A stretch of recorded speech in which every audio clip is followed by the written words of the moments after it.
nuestra muerte. Amén. Derrama, Señor, tu gracia en nuestros corazones, para que los que hemos conocido por el anuncio del ángel la encarnación de tu Hijo Jesucristo, alcancemos, por los méritos de su pasión y su cruz, la gloria de la resurrección. Son las 12, son las 11 en las Islas Canarias. Última hora en fin de semana. Cristina López Slichting. COPE. Estar informado. El gobierno de Sánchez presume de gestión tras la invasión de 60.000 personas en Ceuta y carga contra Italia. Antonio Raiz. Críticas al gobierno de Giorgia Meloni por suspender durante un mes el acuerdo Schengen con España y elogios a la cooperación de Marruecos. Son los dos principales mensajes que deja desde Ceuta el ministro del Interior tras reunirse con los mandos policiales en la ciudad autónoma. Al Ejecutivo italiano, Grande Marlaska le ha acusado de egoísmo y les ha recordado las crisis migratorias que ha sufrido Italia, con epicentro en Lampedusa, y cómo la Unión Europea acordó el reparto solidario de los miles de inmigrantes que llegaron de forma ilegal a esta isla, sobre todo en septiembre de 2023. Pues le pediría más solidaridad, más responsabilidad y desde luego menos egoísmo. Ese egoísmo que ha manifestado creo que más allá de la ignorancia, porque he dicho que se sabe que Ceuta evidentemente no es Schengen. Esa utilización partidista y egoísta, yo creo que Italia sabe que en materia migratoria colaboramos, cooperamos. Marlaska ha negado que el CNI contara con información sobre la invasión que se estaba preparando en Marruecos y ha destacado la colaboración que ha prestado el país vecino. Pero evidentemente esa cooperación ha permitido revertir la situación en 24 horas. Debo decir, negativamente, Marruecos no es ninguna amenaza ni para Ceuta ni para el resto de España. Es un socio absolutamente fiable. ¿Cuál es la situación ahora mismo en la ciudad autónoma? El ministro del Interior habla de razonable normalidad en Ceuta, pero no precisa los datos. No sabe cuántas personas entraron exactamente de forma ilegal desde Marruecos. Ahora abre una horquilla que va de los 50.000 a los 60.000 y se limita a señalar que casi todos han salido, asumiendo que es imposible precisar los que todavía siguen escondidos en barrios de Ceuta. Las quejas por la falta de cooperación europea, Pedro Sánchez las ha recogido en una carta que ha remitido a la presidenta de la Comisión Europea, Ursula von der Leyen. ¿Qué dice en esa misiva David Casado? El presidente habla de profunda preocupación por la reacción de algunos gobiernos europeos, aunque no menciona explícitamente Italia. En la carta de poco más de 2 páginas de extensión, también Sánchez ha querido recordar otros episodios similares, como fue el de Lampedusa en 2023, y cuya reacción fue la de ayudarles. Ha reiterado que esta decisión viene marcada por prejuicios, noticias falsas, ignorancia o intereses políticos, yendo contra el derecho europeo y el humanitario. Además, ha fijado que Europa no puede permitirse una reacción de esta índole y ha solicitado a Ursula von der Leyen una reunión del Consejo de la Unión Europea de forma extraordinaria. Aparte de su crítica, también ha sacado pecho y habla de satisfacción con su gobierno por la rápida actuación y por haber restablecido plenamente el control fronterizo. Habla de estrecha coordinación con las autoridades marroquíes y también señala que España se ha convertido en la segunda frontera exterior más segura de la Unión Europea, a pesar de ser el único Estado que tiene frontera terrestre con África. Esa situación de razonable normalidad que retrataba el ministro del Interior, Grande Marlaska, choca con las denuncias de los ceutíes. Siguen teniendo miedo porque esta invasión ha retratado la vulnerabilidad que sufren. Lo cuenta COPE desde Ceuta, Marisa. Nosotros, claro, estábamos viendo estos días atrás que estaban pasando mucho a través del Estigón, a través del mar. Pero claro, se desbordó y la verdad que tienes un poco de miedo y de incertidumbre, ¿no? A ver qué puede pasar. Con la fuerza de ABC. COPE. Estar informado. La pretemporada futbolera toma velocidad. Hoy turno de los equipos madrileños, Pablo García. Sí, tras la derrota del Barça ayer, hoy es el turno de los equipos de la capital. Primero a las 3 en Suecia, el Atlético de Madrid se enfrenta al Manchester United y por otro lado el Madrid a las 6 es su primer test de temporada con una novedosa lista. Arantxa Rodríguez. Viaja el Real Madrid en estos momentos a Klagenfurt, donde esta tarde a partir de las 6 va a jugar su primer partido de pretemporada ante la Fiorentina. En la lista de convocados están 2 de los 5 fichajes, como es el caso de Dumfries y del recién llegado Carlos Espí. También está Endrick, a pesar de que lleva solo 3 entrenamientos. Sin embargo, Mourinho tendrá muchos problemas en defensa, tendrá que tirar del Castilla porque sus 3 centrales, con los que ahora mismo trabaja, se quedan en Madrid por diferentes motivos. Asencio y Hausen por problemas físicos y Rudiger porque todavía no está a punto. En tenis, tras la victoria ayer de Rafa Jodar, se cuela en el top 20 y así explicaba lo que significa para él. Si estoy en el puesto 19 es por los resultados que he conseguido. Todavía hay torneos que ni conozco ni he descubierto, entonces bueno, tengo que intentar disfrutar en el presente, ¿no? en el día a día y tener los pies en el suelo. Y por último, en ciclismo ya está en marcha la Clásica de San Sebastián y el español Miki Landa vuelve a la Euskaltel Euskadi 14 años después. Sigues en el fin de semana de COPE. Muchísimas gracias, Antonio. En 55 minutos actualizamos la información y te contamos la última hora cuando suceda.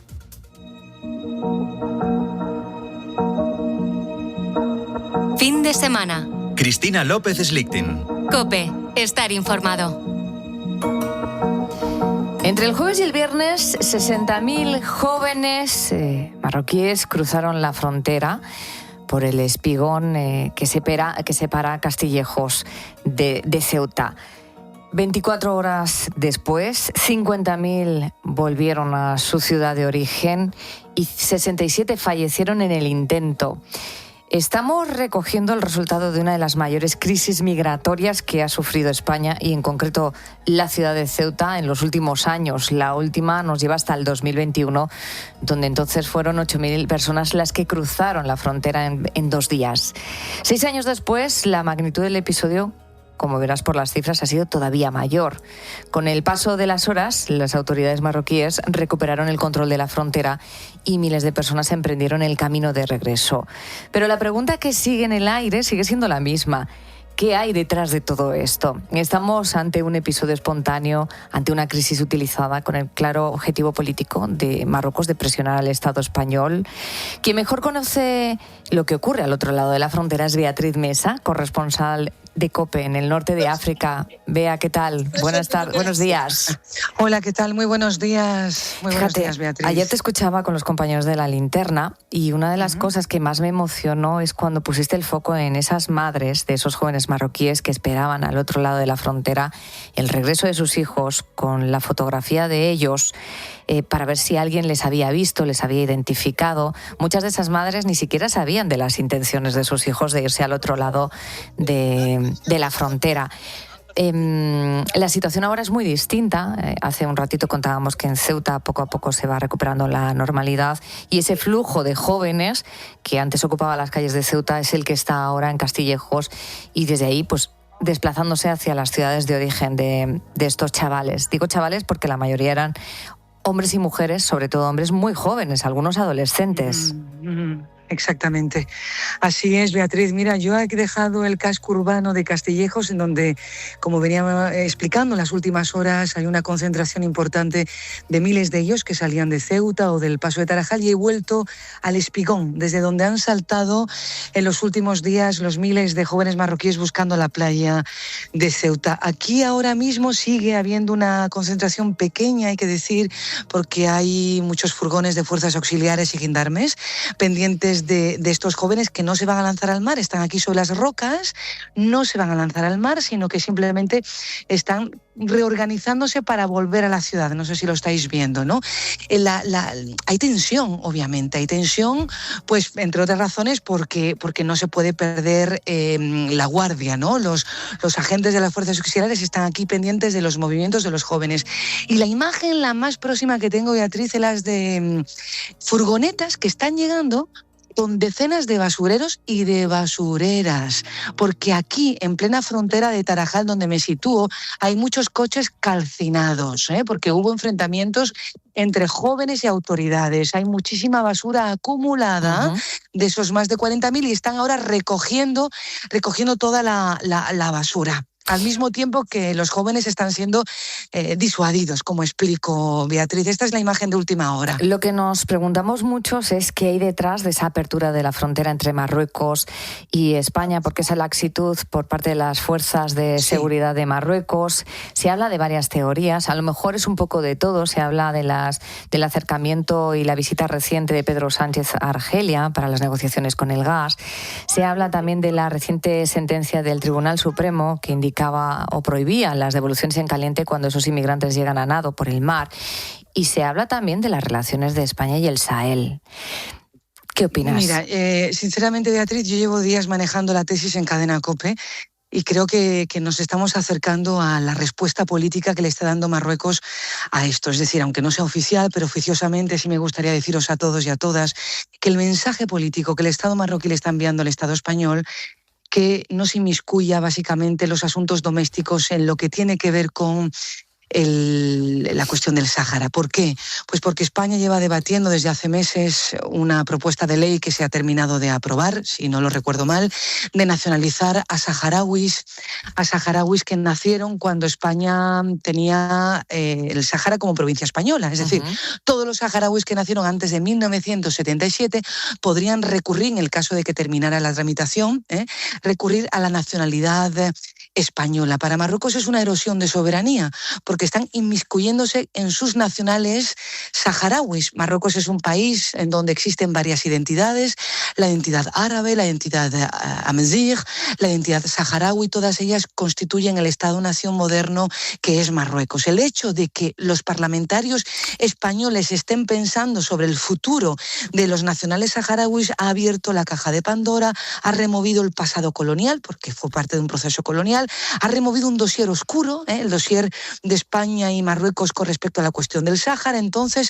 esto es lo que estaría molestando mucho a Marruecos, que es un país soberano, es un Marruecos que ya no depende de Europa como antes. Marruecos es un país multilateral, tiene a grandes socios estratégicos universales, desde China, es importante que lo sepan los españoles, Estados Unidos. Antes era importante Europa, hoy deja de serlo porque, como digo, hay otras alianzas estratégicas. Entonces, Marruecos ha cambiado, Marruecos ha hecho un despegue económico muy importante, Marruecos hace una oferta y propone para el futuro, para la población saharaui, un proceso de integración para ganar más a esa población. En fin, necesitamos horas, Beatriz, pero esto es lo que ha molestado, básicamente, y ese es el mensaje. ¿Y ocurre cuándo? Que eso nos está diciendo el día 30, el día del trono, la fiesta del trono. Bueno, eso te iba a decir, porque ayer, por ejemplo, en la Embajada de Marruecos se celebraba una recepción, una fiesta por la entronización del monarca marroquí. Asistió, entre otros representantes del Estado, el ministro de Agricultura Planas. ¿En qué lugar quedan ahora las relaciones entre Marruecos y España? Sí, vamos a superar esto, como lo hemos superado todo a lo largo de las relaciones bilaterales. Esto que ha ocurrido no va a generar una ruptura política, una ruptura diplomática, sino es una crisis, es un bajo dentro de la crisis. Estamos en zona baja, pero se va a superar esta tensión. De hecho, lo demuestran las declaraciones oficiales tanto de la embajadora marroquí en Madrid ayer o del acuerdo político que han alcanzado ambos gobiernos, ¿no? Entonces, esto simplemente es una alerta, es una coyuntura más dentro de esta frontera compleja, dentro de estas relaciones complejas bilaterales de altos y de bajos, en donde hay más de lo que nos une que de lo que nos desune. Eso yo doy fe de ello porque son muchos años trabajando entre las dos orillas. Es cierto que las migraciones se utilizan como instrumento político, es cierto que Marruecos utiliza las migraciones como una manera de hacer diplomacia internacional, de la misma manera que otros países utilizan otras diplomacias. ¿Que no es la mejor manera? No. ¿Que es una imagen negativa? Sí. ¿Que no está bien que veamos cómo se utiliza una población para lanzar un mensaje político? No, claro que no está bien, pero aquí hay que hacer otros análisis ya desde dentro. Tenemos un problema en Marruecos con 1,5 millones de jóvenes que no estudian, que no trabajan, a las que hay que darles pues una solución de futuro, de ahí que los retos se encuentren en la formación profesional, que los retos se encuentren en primer lugar, que haya un debate político sobre esto. Beatriz, aquí. Y en un país rico como Marruecos, en el país de origen, ¿no? Esa solución. Por supuesto, pero no solamente en Marruecos, sino en todos los países que tienen altas vulnerabilidades y que han sufrido procesos coloniales de los que no han salido, porque yo llevo años trabajando sobre esto. Hay un problema en origen y hay que dar la solución en origen. Pero también hay un problema que concierne a las grandes hegemonías que también intervienen en estos países para sacar réditos, porque si Mali está como está, Níger está como está, Senegal está como está, no solamente es por un problema de estos países, también es porque tenemos actores internacionales que intervienen para hacer su propia explotación de tantos recursos minerales, muchos recursos no minerales energéticos que están en estos países, Beatriz, y de los que dependen también las grandes hegemonías. Entonces, si realmente nos preocupan las migraciones, pensemos en proteger a esas poblaciones también desde fuera, porque no podemos venir explotar minas e irnos y no dar soluciones tampoco a la población si realmente estamos pensando en cooperación. Esto ya es un mensaje más estructural, pero que es necesario. Hay un problema de origen, hay que dar una solución en origen, pero también hay una responsabilidad internacional. Pues lo vamos a dejar aquí. Es Beatriz Mesas, corresponsal de COPE en el norte de África, contándonos precisamente cómo están siendo estas horas de vuelta de esos jóvenes que llegaron desde el jueves a Ceuta, cómo están regresando a su país de origen, entrando por la ciudad de Castillejos y haciéndonos un análisis mucho más periscópico de cuál es el problema de la migración. Gracias, compañera, y hasta pronto. Gracias a vosotros. Muy buenos días. Buenos días.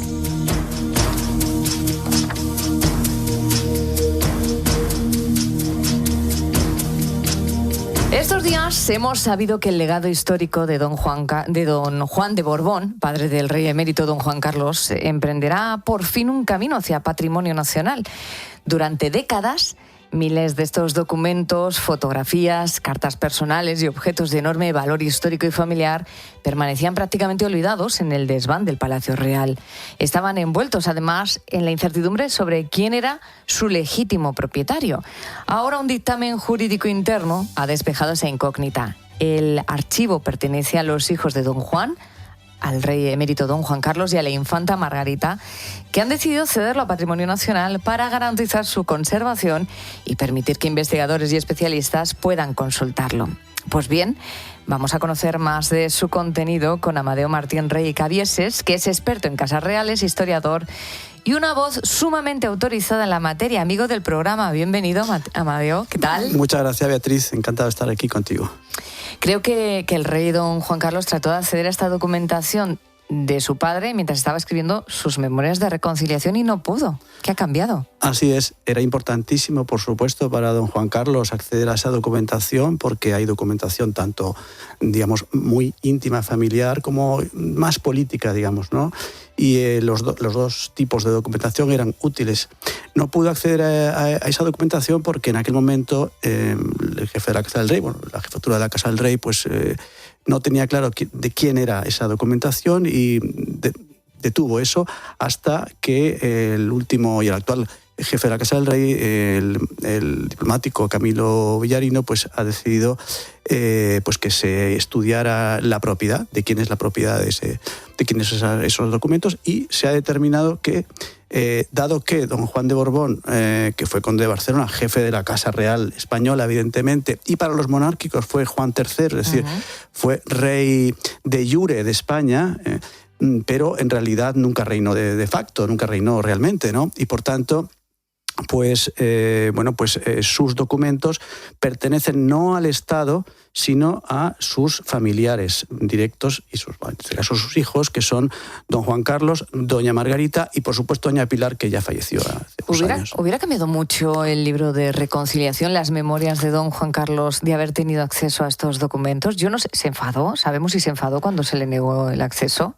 Bueno, sabemos que se molestó, lógicamente. Él quería acceder a esos documentos y creía que era necesario para su libro, para el libro que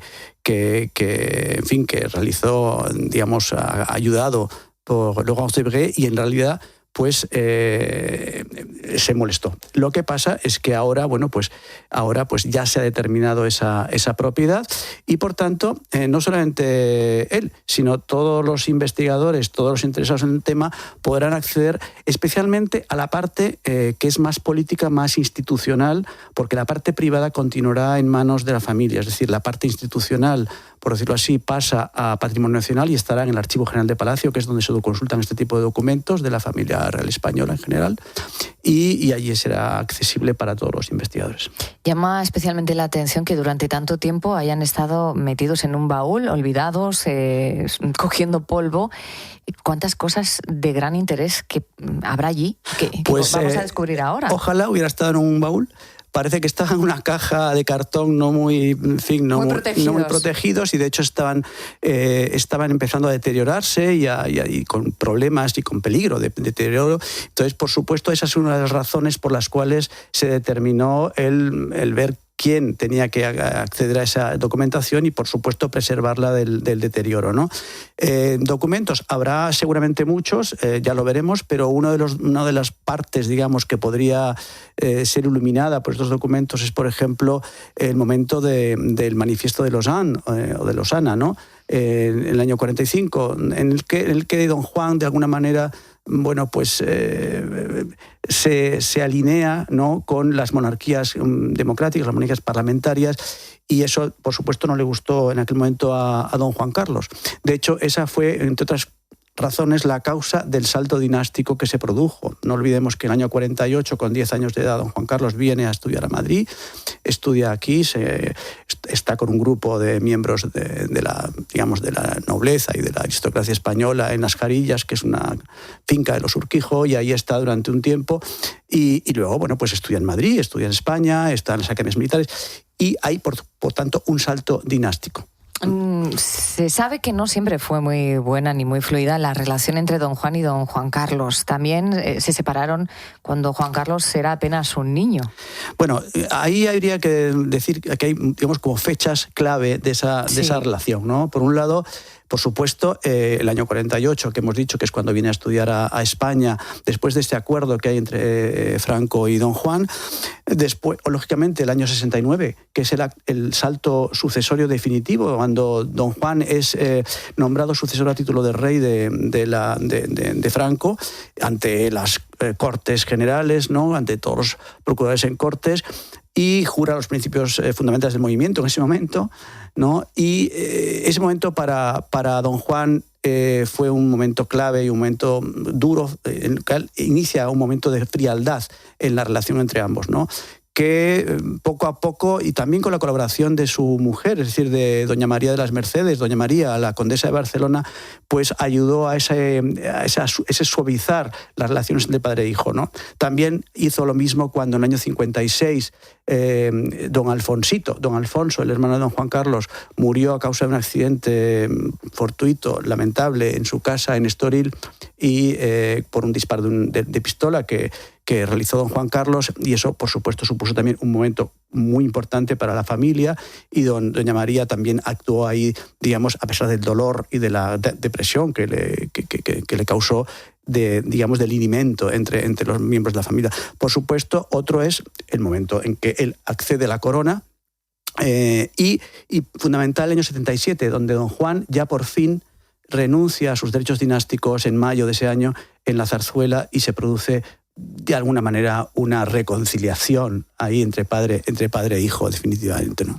Pues estamos hablando precisamente con Amadeo de esa documentación, de esas cartas personales y no tan personales de don Juan, que a partir de ahora pasarán a manos de Patrimonio y estarán al acceso de ¿quién? ¿Quién podrá consultar esos documentos? Simplemente hay que pedir un permiso al Archivo General de Palacio, y cualquier investigador que requiera esa autorización puede acceder. El Archivo General de Palacio está en el Palacio Real de Madrid, y en un ala del Palacio, ¿verdad?, dando sobre el campo del Moro, y en esa zona, bueno, pues uno puede acceder ahí, y como no solamente este tipo de archivos, sino cualquier otro tipo de archivo. En este archivo hay no solamente documentos, también hay fotografías, por ejemplo, están las fotografías de don Alfonso XII, de don Alfonso XIII, de don Juan, muchas fotografías, parece ser, y también cartas personales. Todo esto es muy interesante para un historiador, desde luego. Amadeo, ¿tienes curiosidad por consultar algunos de estos documentos? Sin duda. Yo he estado,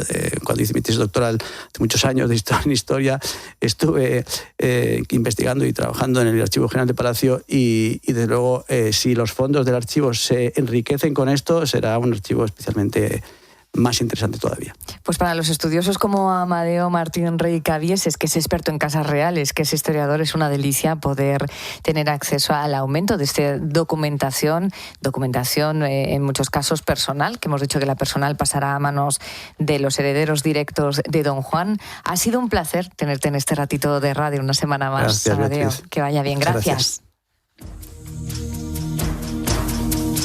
Fin de semana. Cristina López Slichting. COPE. Estar informado.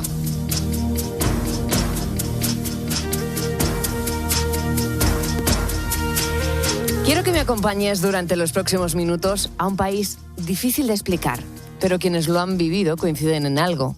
Es un lugar que es más para sentir que para contar. Un país que desborda todos los sentidos por sus paisajes, por sus colores, sus aromas y ese bullicio incesante de sus grandes ciudades. Un lugar donde todo parece suceder a la vez y, sin embargo, nada parece fuera de lugar. Con más de 1.400 millones de habitantes, la India es hoy el país más poblado del mundo. Se extiende desde las cumbres del Himalaya hasta las playas tropicales de Kerala, pasando por el desierto de Thar, en Rajasthan. En su territorio conviven más de 20 lenguas oficiales y cientos de dialectos, junto a una diversidad religiosa que ha moldeado su identidad cultural durante siglos.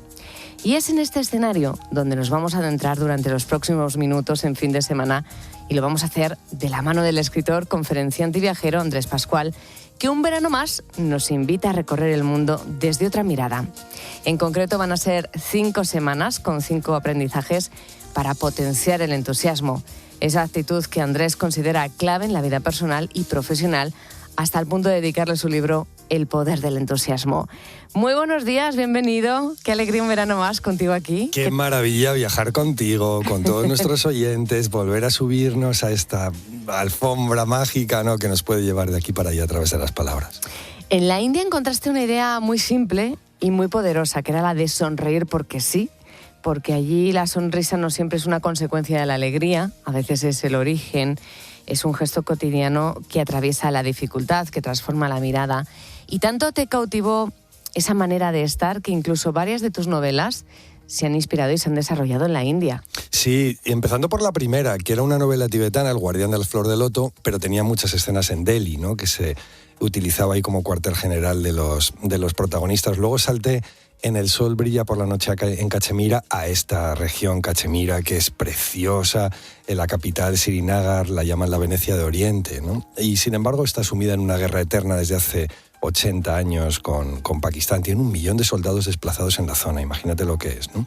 Pero bueno, pues ahí está también el contraste, ¿no?, entre los sacos terreros y las alambradas y todos estos dioses de distintas religiones que van vagando a media altura, llenando los corazones y las almas de los habitantes. Y luego salté, como no, con Taj, con mi novela sobre la construcción del Taj Mahal, a Agra, que es otra maravilla completamente distinta. Como bien dices, tiene 1000 miradas este país. Y Agra, ¿qué encontramos allí? Pues encontramos piedras milenarias y todas las historias de los grandes emperadores, ¿no? Al final, la novela aquella se me fue hacia la mirada de los trabajador,es. O sea, al final trabajaron miles de personas para construir ese templo al amor y se la dediqué a ellos, ¿no? No sé, es ahí donde me refiero a este país, pues surge un brote de luz que me apetece volver un montón. Y eso que no es para todo el mundo, porque hay gente que dice que le provoca un poquito de rechazo el que sea todo tan crudo. Desde luego, ni trampa ni cartón lo que te encuentras ahí, a pesar de esa belleza. También hay muchísima pobreza en la India. ¿Cuándo fue la primera vez que visitaste este país y cuántas veces has ido? Pues si El guardián de la flor de loto se publicó en el 2007, mi primera novela, tardé 5 años en escribirla porque decía la gente, joder, fíjate, triunfaste con la primera. Y digo, bueno, vamos a ver, hubo varios manuscritos antes, ¿no? Que nada es gratis en la vida. Todo lo que merece la pena nos cuesta un esfuerzo y una entrega que es bonitísimo, además, entregarte a las cosas que crees. Con lo cual, pues yo creo que la primera vez que fui fue alrededor de 2003, no, en el 2001 ya viajé al Tíbet, sí, pues hace 25 años. 25 años, sí. Y has vuelto. Sí, me acuerdo que la segunda vez que visité el Taj Mahal fue cuando dije, algún día escribiré una novela sobre la construcción de este templo. Y me guardé en la cartera, que no soy muy fetichista, pero sí que me guardé, ¿sabes estos tickets, los que sean un poquito mayores, que no se oigan, pues sabrán que cuando íbamos al cine de críos era como una tira de papel que cortaban un trocito que tenía como un circulito en medio y te quedabas con el ticket. Pues el del Taj Mahal era igual y me lo guardé en la cartera y luego cuando viví en Londres, cuando colgué la toga como abogado ya para dedicarme a escribir y a las conferencias, me di cuenta de que estaba al lado de la biblioteca británica donde tenían todos los manuscritos persas, todo, y entonces dije, es el momento de escribir este libro. Qué bueno. El caso es que nos has llevado a través de esas novelas por lugares maravillosos que previamente tú has conocido en profundidad. Pero si algo tienen en común todos estos rincones de la India es que tienen gente amabilísima. Ahí tuviste la oportunidad de conocer a gente extraordinaria. Y súper humilde, además, que es una palabra muy bonita. Humilde en el mejor de los sentidos. Decía Rabindranath Tagore, el poeta, decía, cuanto más grandes somos en humildad, más cerca estamos de la grandeza. Uh-huh. Y Gandhi completaba, procura ser tan grande que todos quieran alcanzarte y tan humilde que todos quieran estar contigo. ¿No? Pero no solo los poetas, al final todos los grandes hombres y mujeres de la India lo tienen claro, porque es un país que ha estado marcado por las diferencias de clases, ¿no? Por las castas, uh-huh, ¿no? famosas, y saben que ser humildes no tiene nada que ver con callar, ni con obedecer, ni con someterse, que es cosas que pensamos de vez en cuando aquí, que están relacionadas con ese concepto. Humildad es conocer tus limitaciones y abrirte al respeto, a la escucha y al aprendizaje constante. Es estar dispuesto a pedir ayuda, que nos cuesta muchas veces pedir demasiado. Ayuda. Y a su vez, porque se genera un círculo virtuoso, pues a prestar ayuda siempre que sea posible, ¿no? Es que al final pedir ayuda es un síntoma de fuerza, o sea, porque no de debilidad, porque Ajá. es duro reconocer que la necesitas, ¿no? Y si lo piensas también es una obligación, porque a las personas que te acompañan en el camino de la vida, en el viaje, ¿no? de la vida, les afectan las consecuencias de esa decisión fatal que es intentar resolver todo por tu cuenta sin pedir ayuda. También es verdad que si te piden ayuda tú te sientes bien porque te hayan tenido en cuenta para echar ese cable, ¿no? También es importante la persona que está ahí para acompañarte, para ayudarte. Genera confianza, que al final es, pues mira, cuando doy conferencias de empresa es la palabra que sale siempre como el motor de los equipos, pero en casa también tienes que tener confianza con tu pareja, con tus hijos, padres, con aquellas personas que te brindan a su vez la suya, ¿no? Hablabas de Tagore, hablabas de Gandhi, pero no quiero que nos olvidemos de una gran mujer que hizo de la India su hogar y que trabajó porque fuera un lugar mejor para los más desfavorecidos. Hablamos de la Madre Teresa de Calcuta. Sí, y además esta gran mujer, la fundadora de las misioneras de la caridad, está muy ligada a la enseñanza que hoy vamos a traer en la mochila y a la que te referías al principio, que es la fuerza de la sonrisa, ¿no? Y es que quienes conocieron a la Madre Teresa, todo tipo de personas, pues periodistas o mandatarios, ¿no? que caían rendidos a sus pies por aquella curva maravillosa en su rostro y que se hizo tan famosa como el sari blanco de bordes azules, o sea, que todos conocemos. Pues todos recordaban, quería decir, su permanente sonrisa, pero añadiría, en entornos de sufrimiento extremo. O sea, es muy fácil sonreír cuando todo va bien, ¿no? Pero la Madre Teresa de Calcuta decía, antes de dar pan y medicinas, ofrezco una sonrisa porque también alimenta y cura.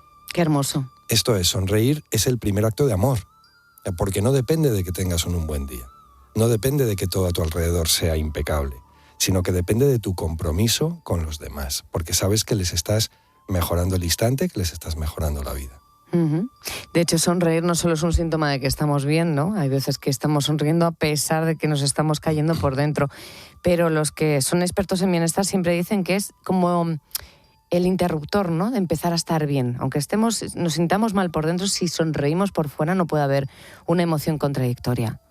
¿Qué va? Mira, hay un experimento de 1988 de un psicólogo llamado Fritz Strack que demostró que solo el hecho de sonreír de forma deliberada, que no es lo mismo que forzada. O sea, no me refiero a sonrisa forzada, que estaríamos impostando, sino sonrisa intencional. O sea, provocar tú mismo la sonrisa porque sabes que tiene un poder inmenso hacia adentro y hacia afuera, ¿no? Pues solo el hecho de sonreír incrementa tu bienestar, porque estás engañando un poquito al cerebro, ¿no? Porque el cerebro nos lo pone muy difícil a veces, pero también se le puede engañar facilito y llevarlo hacia nuestro terreno. Y lo hizo de forma, encima, muy curiosa, porque entregó un lapicero a cada participante del estudio. Había un montón, en 2 grupos los dividió. A unos les dijo, coge este lápiz y sujétalo con los dientes. Así ahora lo hacéis con el dedo, por ejemplo, poniendo así el dedo y sujetándolo con los dientes, que lo estoy haciendo. Esto te obliga a forzar unos músculos que hay aquí en la cara que se llaman cigomáticos mayores, que son los que usamos al sonreír. Y a los otros les pidió que lo sujetaran con los labios. Entonces, ahora, si lo haces así, pues te das cuenta de que no mueves, no activas esos músculos de la cara, no activas nada. Activas otros, pero esos no. Eso, y entonces, ¿qué pasó? Que les mostró unas viñetas humorísticas y a los que lo habían sujetado con los dientes les hacían una gracia de la leche. Y en cambio, a los otros, no, pues no les parecían nada divertidas. Es casualidad que va. O sea, no, aparte no estaban condicionados, no tenían ni idea de qué iba el experimento, si iba sobre la influencia de la expresión facial en las emociones o no, ¿no? Pero bueno, esto es uno más entre tantos estudios, muy, muy plástico, ¿no?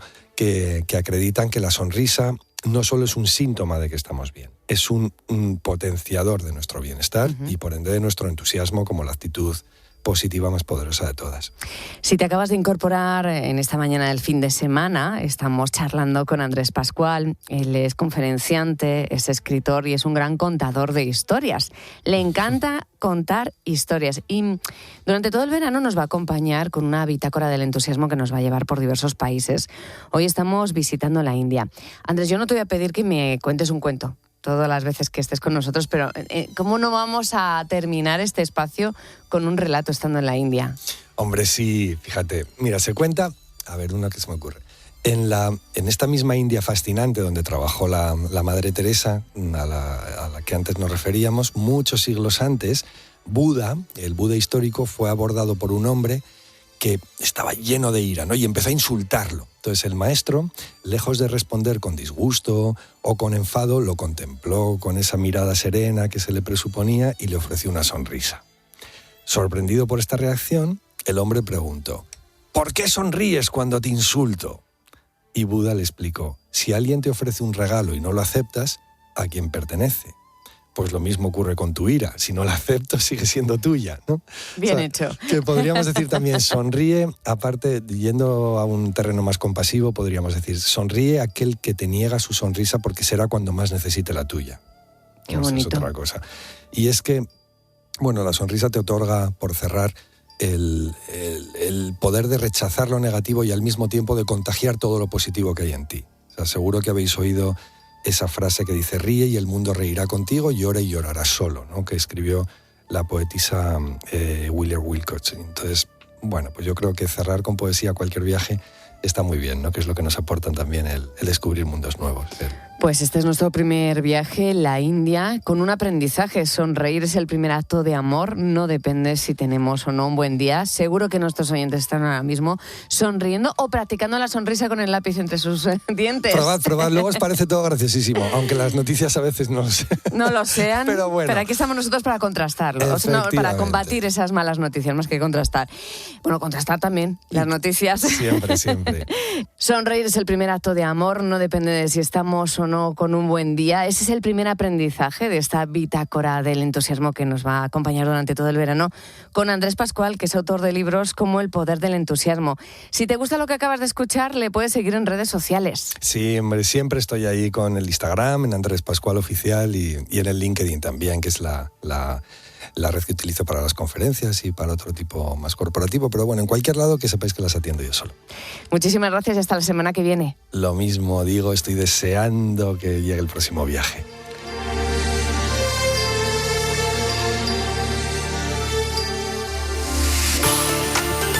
Fin de semana. Cristina López Slichting. COPE. Estar informado. La actualidad no se detiene al mediodía. Hola, ¿qué tal? Muy buenas tardes. Nosotros tampoco. Te recuerdo que estamos contigo desde la 1 de la tarde. Este verano sigue conectado a Mediodía COPE, de lunes a viernes desde la 1. ¿Y cómo estás? Seguro que estás achicharrado o achicharrada. Es que no se habla de otra cosa. Hace calor. Y a partir del 31 de agosto, te esperamos en una nueva temporada juntos con Pilar García de la Granja. Para hacer la compra bien hay que ir a Carrefour. Prueba lo más fresquito del sur con la segunda al 70 en el gazpacho Carrefour Classic 1 litro. Comprando 2, la segunda unidad te sale a 46 céntimos. Y eso es un superprecio. Hasta el 10 de agosto. Diferencias entre hacer un arroz o un sabroz, versión programa de cine. Un arroz. Houston, tenemos un problema. Un sabroz. ¡Soy el rey del mundo!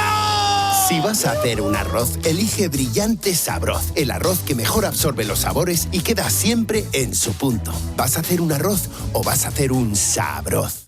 Estos sí son unas segundas rebajas, solo en Rapimueble. Dormitorio juvenil compacto 389. Conjunto de matrimonio de canapé más colchón 354 euros. Más ahorro, más ofertas, más barato. Segundas rebajas en Rapimueble. Estamos muy cerca de ti y en rapimueble.com.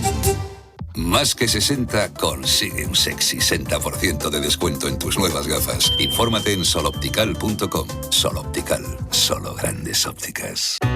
Ofertas límite en El Corte Inglés. Hasta un 50% de descuento en muebles de jardín. 50% en una selección de modelos de colchones de las principales marcas y hasta un 30% en una selección de sofás y sillones. Son las ofertas límite. Solo 4 días. Del 30 de julio al 2 de agosto. En tienda web y app del Corte Inglés.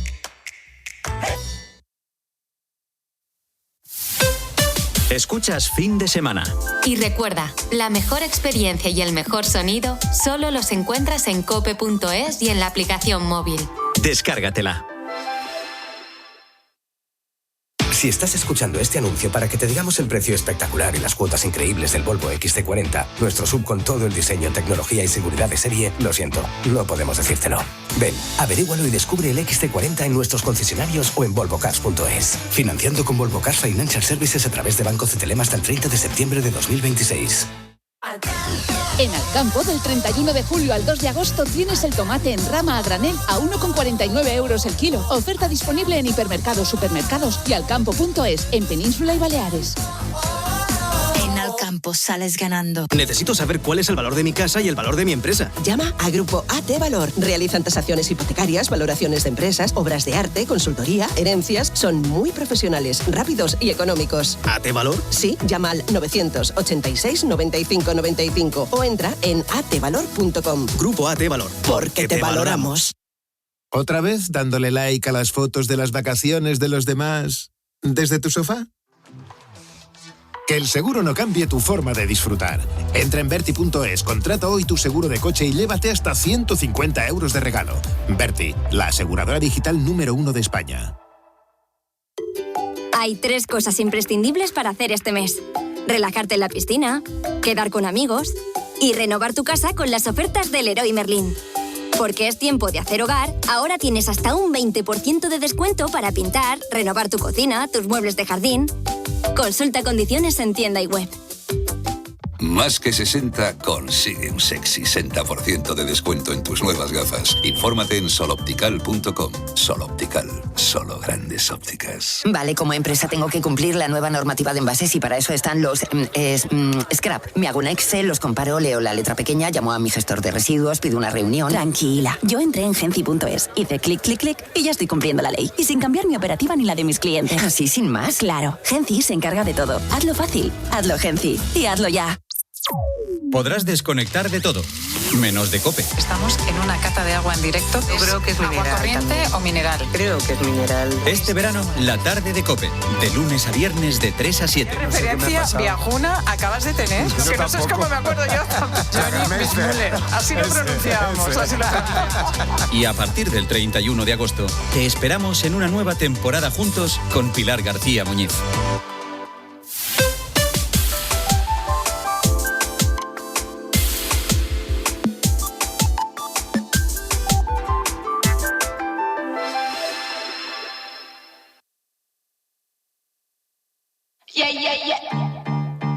Fin de semana. Cristina López Slichting. COPE. Estar informado.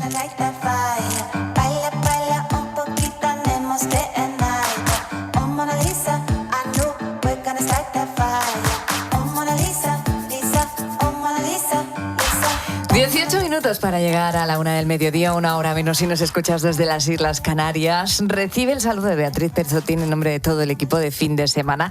Que se oiga ese equipo de Fin de Semana, chicos, ¿qué tal? Hola. Hola, ¿qué tal? Hola.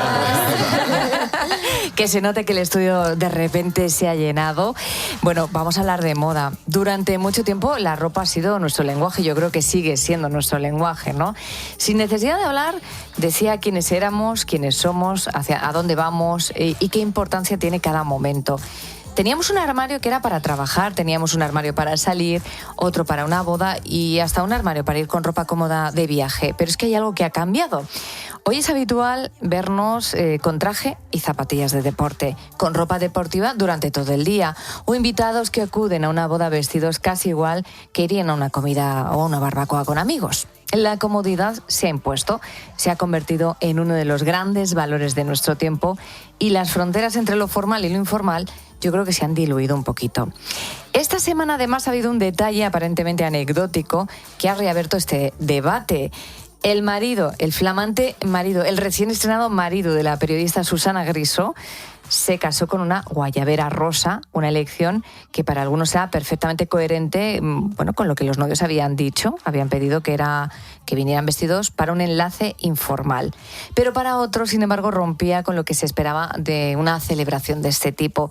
Y rompía sobre todo Alejandro de Miguel, amigo del programa, modisto y diseñador, porque la novia vino de punta en blanco. Buenos días. Buenos días, ¿qué tal? Pues sí, ha sido súper viral y todo el mundo ha comentado pues cómo iba el novio, sobre todo. Fíjate, yo tengo aquí el dress code que iba en la invitación y quedaba bastante claro, que era lino, vestidos bohemios y zapatos cómodos para bailar toda la noche. Entonces, analizando esto, yo creo que el novio cumplía estos requisitos, o sea, iba acorde con el dress code.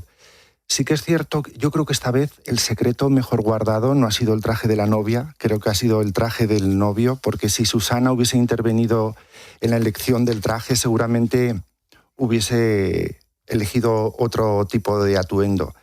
La guayabera. La guayabera, fíjate que en los países latinos está considerada una prenda muy elegante que se puede sustituir por el traje, sobre todo en los meses cálidos, en los meses de verano. Lo que pasa es que yo creo que el color... Le ha fallado, o sea, si hubiera ido rojo, con una guayabera blanca... Sí, yo creo que si hubiese ido con una guayabera blanca o quizá un verde desgastado, un verde clarito, hubiese estado mejor con...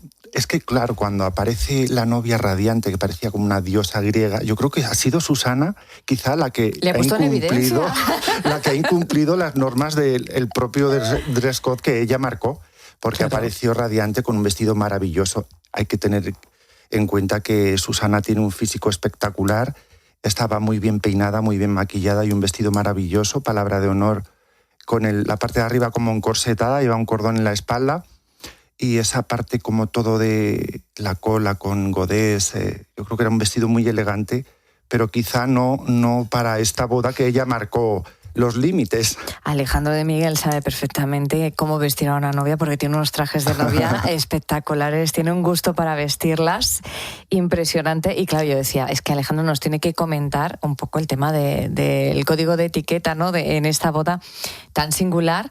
Es verdad que los dos estaban guapísimos, pero no parecía que iban a la misma boda. Porque el novio pasaba por un invitado. Yo creo que es un poco lo que nos ha chocado a todos. Fíjate, el padrino, que creo que era su hijo... Sí. Iba muy elegante. Iba muy elegante, con la guayabera blanca es que no fallas. Pero fíjate, también yo creo que hubiese optado por, siguiendo las normas del lino, vestidos bohemios, pues un traje de chaqueta de algodón o un traje de chaqueta de lino, hubiese estado como más equilibrado con la novia. Eso es. ¿Crees que existe una ropa, Alejandro de Miguel, adecuada para cada ocasión? ¿No hemos llegado a un punto, a un momento en que cualquier elección es válida mientras uno esté cómodo? Yo creo que existe una ropa adecuada para cada momento y lo que hay que hacer es un poco de ejercicio de coherencia y mirar un poco cómo va a ser el entorno, cómo es el dress code de la boda y cómo se puede elegir una ropa cómoda pero que esté acorde y que sea elegante. Es que hoy en día, a ver qué opina nuestra gente joven, que siempre vienen de punta en blanca aquí a la emisora, Miriam, Marina, Dani, Vani. Cuando yo era pequeña, a mí mi madre me enseñó que según donde iba, tenía que ir vestida de una manera o de otra. Y esa frontera entre lo elegante, el saber estar o el todo vale, se ha desdibujado. Y yo no sé si eso también lo percibís las generaciones más jóvenes, estamos hablando de gente que tiene 20 años recién cumplidos en muchos casos, o si también a vosotros os han dicho, oye, si vas a ir a este sitio, o sea, vas a una entrevista de trabajo, pues tienes que ir así. Vas a ir a una ceremonia, tienes que ir así. Vas a salir de copas. ¿Cómo lo veis, chicas y chico? Dani decía, yo no sé qué voy a decir. No. Qué importante la opinión de la gente joven. Claro, hay que escuchar. Yo, por ejemplo, de pequeño, un poco en la línea de lo que decía tu madre, mi madre también me lo decía, oye, si vas a un sitio tienes que ir vestido de una manera y si vas a otro a lo mejor a hacer deporte, pues puedes ir en chándal. Y yo siempre tenía una pelea que era la de ir cómodo. Y sí que veo que estos años la moda se ha ido adaptando un poco a ese sentir de la gente joven de querer ir elegante, de querer ir bien vestido, pero también acompañarlo a una comodidad que te pueda aguantar, digamos, a lo mejor una noche entera, una tarde entera, a eventos más largos en general. Bueno, es que con estas edades ellos saben a qué hora salen de casa y no cuando vuelven. Entonces, yo creo, Alejandro, que es normal que busquen la comodidad, ¿no? Sí, mira, tuve una anécdota en una boda hace poco, una boda maravillosa, que era como todo muy de etiqueta y nadie se atrevía a quitarse la chaqueta. Prepararon una boda como una carpa de estas maravillosas que hicieron en su propia finca y de repente se estropeó el aire acondicionado con 400 personas dentro y 40 grados en el exterior. Y yo intenté resistir allí con la chaqueta y con la corbata. Pero fue complicado. Aguantaste. Sí, pero fíjate, lo que digo es que ese equilibrio entre la comodidad y la elegancia existe y cada vez hay más oferta en el mercado. Por la moda de hombres, pues ahora hay un tipo de chaquetas como más fluidas, más desestructuradas, con menos entretelas, con menos forros, con menos hombreras. Y bueno, y sobre todo hay tejidos elásticos, tejidos que transpiran, y se puede buscar ese equilibrio entre la comodidad y el ir adecuado para cada evento. Fíjate que estoy pensando que el que una prenda sea elegante o no está en cómo lo complementemos, en ese calzado que acompaña, en ese bolso en el caso de las mujeres, en esos pendientes, en ese collar. El mismo vestido nos puede servir para una ocasión o para otra. Sí, yo siempre se lo digo a mis clientas porque un mismo traje lo puedes elevar con los complementos, con las joyas, darle un toque más clásico, más sofisticado, o darle un toque más sencillo, más desenfadado, pues con simplemente un peinado natural y poco más. Los psicólogos dicen, llevan muchos años, Alejandro, estudiando el fenómeno del Enclothed Connection, que según la ropa no solo influye en cómo nos perciben los demás, sino también en cómo nos sentimos nosotros. Sí, es que lo que llevas puesto pues proyecta hacia los demás y hacia ti mismo. El estado de ánimo lo puedes reflejar con la ropa que llevas, o si quieres ir a una entrevista de trabajo, pues la elección es que va a ser tu carta de presentación y va a ser lo que va a hablar sobre ti, lo que va a expresar sobre ti, la ropa que elijas, claro. Y curiosamente, después de años en los que parecía que todo valía, también hay ciertas bodas, eso sí que Alejandro de Miguel lo sabe de primera mano porque trabaja con novias, en los que se intenta recuperar esos códigos de vestimenta, esas normas de etiqueta mucho más claras. Digamos que Susana Griso está acorde a nuestros tiempos, pero sí que está yendo una vuelta hacia lo más elegante y lo más tradicional. ¿Es un regreso o simplemente hay un cansancio de un exceso de informalidad? Bueno, es que o depende un poco de la persona también. Efectivamente, yo creo que la elegancia nunca se ha marchado. O sea, depende del tipo de boda que quieras hacer o el tipo de evento que quieras hacer. Y esto está muy bien, el que se exprese claramente el dress code en la invitación, para que no haya meteduras de pata. Yo creo que la gente en su boda pues quiere hacer cada vez las bodas como más temáticas o más de capricho, y que esté todo con una temática y esté todo pues acorde, que haya una coherencia en la boda, en los invitados, en la manera de vestir las mesas, de vestir todo. Y no me quiero despedir de Alejandro de Miguel sin preguntarle por el look de Lamine Yamal, que lo lleva a él y lo llevaban hace 20 años los jóvenes, bajarse el pantalón y que se vea la etiqueta del calzoncillo. Bueno, esto me parece horroroso. Yo creo que esto viene como de los presos y raperos, que les quitaban los cinturones para que no... Y ese look así como de malote, de chulo. Bueno. Y no sé, Dani, ¿tú lo has llevado alguna vez? Porque yo no lo he un poco llevado incómodo. porque yo siempre he sido... siempre he intentado vestir bien porque me gusta vestir bien, pero conozco gente que se vestía así y yo creo que cada generación se bajan 2 centímetros más. Vamos a llegar a un punto que además no esto es súper incómodo, ¿eh? Claro. Sí. Es súper porque estar en todo momento mirando a ver si se te cae el pantalón y tener que subirlo me parece súper incómodo y de mal gusto. Tienes que andar como un pingüino para que no se te baje el pantalón. Es que las últimas imágenes de Lamine Yamal, que ya digo que no es novedoso, que es que hace 20 años los jóvenes también los llevaban así, así, como dice Dani, cada año. Igual le patrocina alguna marca de ropa interior. Pues no te extrañe. ¿Quién tiene más poder en el mercado de la moda? ¿Los diseñadores, las redes sociales, los famosos? ¿Quién va marcando la tendencia? Yo creo que, sin lugar a dudas, las redes sociales, porque es un poco el escaparate donde todos pues, los diseñadores nos enseñamos nuestro producto. Yo siempre digo que unas redes sociales de una marca hoy en día pues, es como un escaparate que te ven más personas quizá que tener un escaparate en la Gran Vía. O sea, es que te ven cientos de personas y un Instagram bien gestionado, yo creo que es un poco el futuro y lo que marca la tendencia de los famosos, de las marcas y de todo. Pues nos vamos a despedir de nuestro amigo Alejandro de Miguel, modisto, diseñador. Cada sábado nos va a acompañar más o menos en torno a esta hora. Chicas, id pensando preguntas, porque tenemos una suerte a la hora de tener aquí durante el verano a Alejandro de Miguel para que nos ponga también el foco en lo que ocurre en la moda, en lo que vemos en las redes y en lo que pasa también en la calle. Alejandro, muchísimas gracias. Muchísimas gracias a vosotros. Oh, Mona Lisa, Lisa.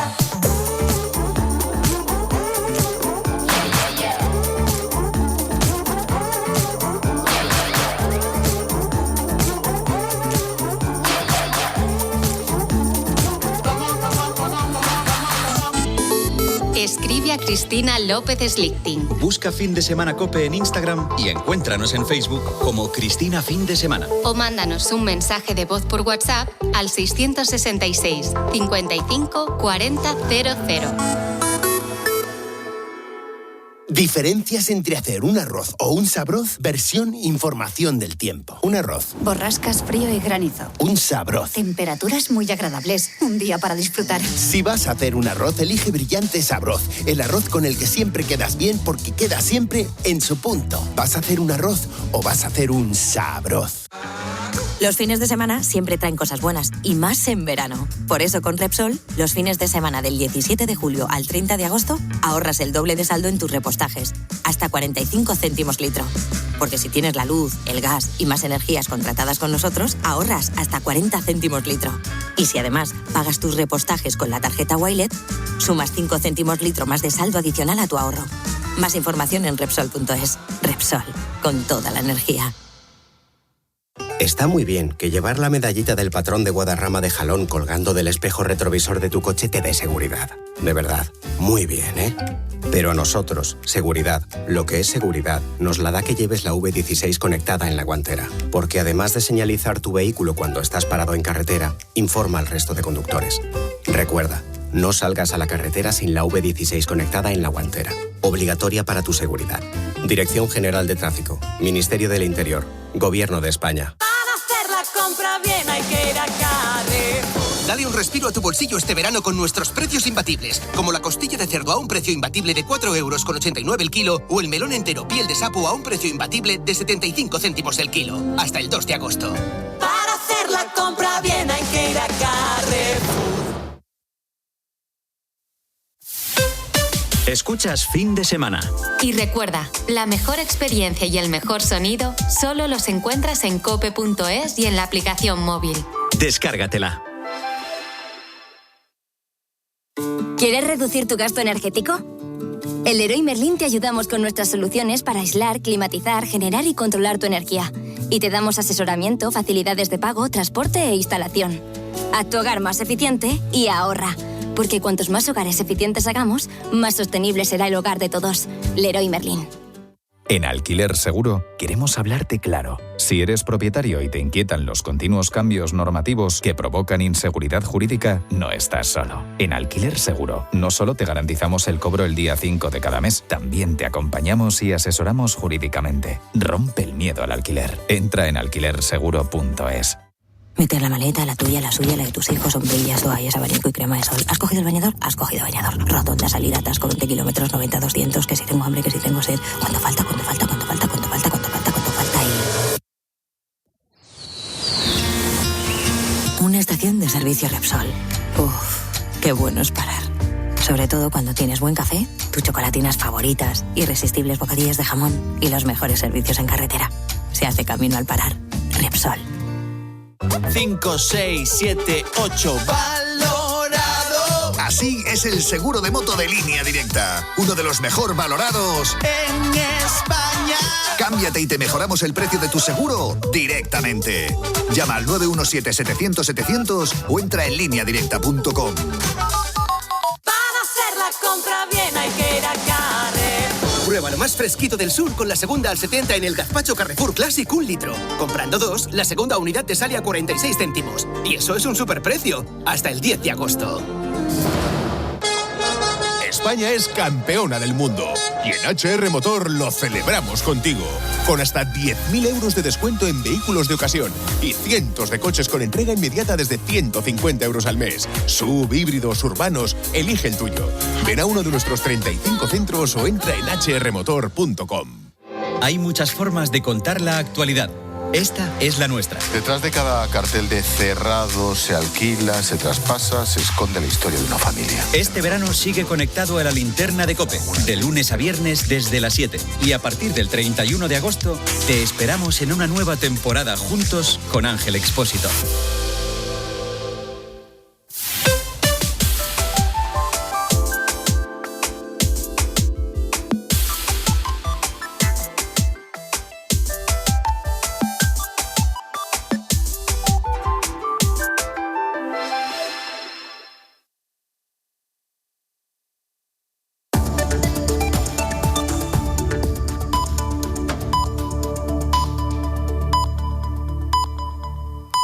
Es la 1.